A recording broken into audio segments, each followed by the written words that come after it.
Hi folks, welcome in Seven Rivers Racing here on KQEG TV. I'm Dan Dyker along with Al Losi. We are dry, but that's not been the case since last weekend as we wanted to go racing at Crosse Speedway. And of course, this is what you end up seeing right off the bat. Well, just when we thought things were going to get better, dry up this week and go racing this weekend, this morning we see this at the racetrack. For those that know exactly what that is the wet developments of Lake Speed. Yeah, you know, the picture with the guy holding his hands up, I swear with that kind of weather and the way he's looking, you'd think that he was at a football game.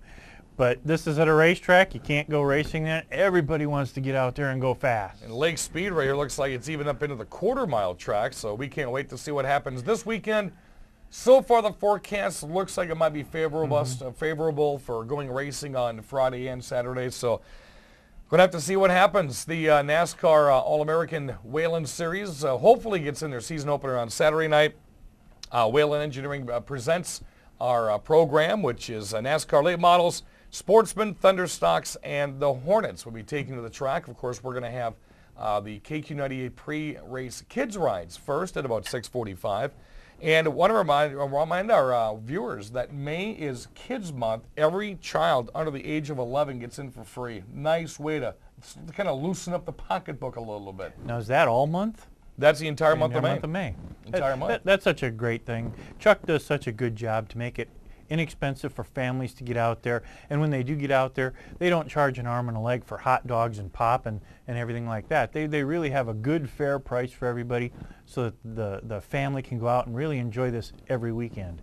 Looking at this season, we really haven't had a good chance to break down the divisions yet. Of course, we're not going to give you who we think is going to win every division because everything changes on a weekly basis. But the names to watch for in the late models this year, of course, Jay Herbst, the defending champion, going for his third crown in 4 years. Then you've also got Todd Korish is really going to be gunning for the championship this year. Sean Pamphler going to bounce back. Had a great first half of the season last year.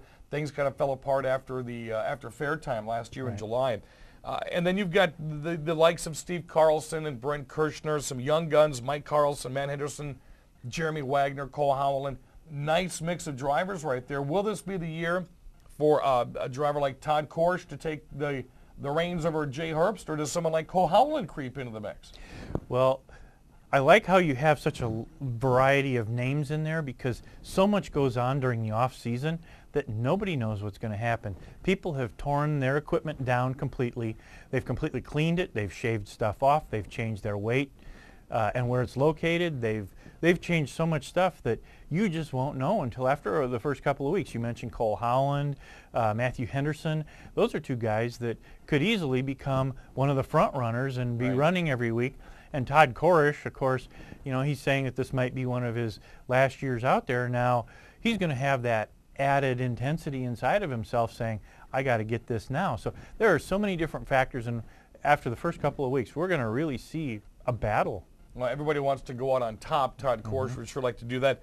Looking at the sportsmen this year, the names I want to throw out there, of course, there's no Gilster dominating this year. I would think Randy Humfeld, Greg Scheck, maybe Brian Hesselberg, former Rookie of the Year, Steve Bachman, Jake Arneson, Brandon Berg. I would say those would be some top-flight names. Matt Englert would be some top-flight names right off the bat. I think so, too. And what's really good is that they all know each other. They all spend a lot of time with each other, most of them away from the track as well.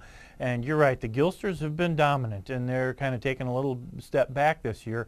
And like you said, I think the first name you mentioned, Randy Humfeld, might be considered a slight favorite, but then there's that big group behind him that can sneak in, and all it takes is one bad run, one accident, one poor decision, and suddenly everything is back up for grabs. Well, Humfeld has picked up the most fast time qualifications over any driver at the track over the past 4 seasons, and that is that's a hard thing to do. Looking at the Thunderstocks this year, it's been dominated pretty much by the Moore family. Adam, then Andy have kind of flipped back and forth. I think this year Jason Bolster, I've seen a lot of blogs with his name on there, that Bolster may be due to win the championship this year. Of course, Adam is going to be back at the track this year.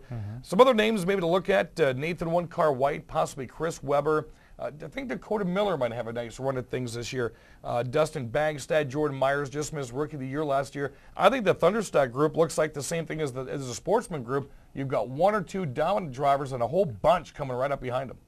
Yeah, and so many of them have been out there for a long time. You talk about Larry Bolster. He's been out there for so darn long. You'd think that is it his year? It could be. Well, looking at two drivers we're going to have on the program today, Tim Murphy Sr. and Rick Babcock, coming out of the Hornet class last year. Of course, Tim Murphy Sr. just missing a track championship, did take second. They will be our guests on the program as we'll be taking the show out to the Speedway. Going to be interesting because Murphy Sr. and Babcock both joined the ranks of the Thunderstocks this year. Yeah, and so it'll be interesting to see how they do if they've got to run twice in one night, what the transition is from the Hornets to the Thunderstocks. Well, they're going to be on the program to tell us more about that transition. Do want to remind you, you can find the program on youtube.com/Seven Rivers Racing.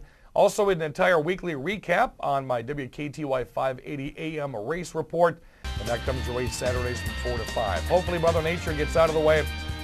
The weather was nice the day we shot Tim Murphy Sr. Rick Babcock. Would sure like to see that happen again this weekend. We'll be back with more Seven Rivers Racing here in KQEG TV.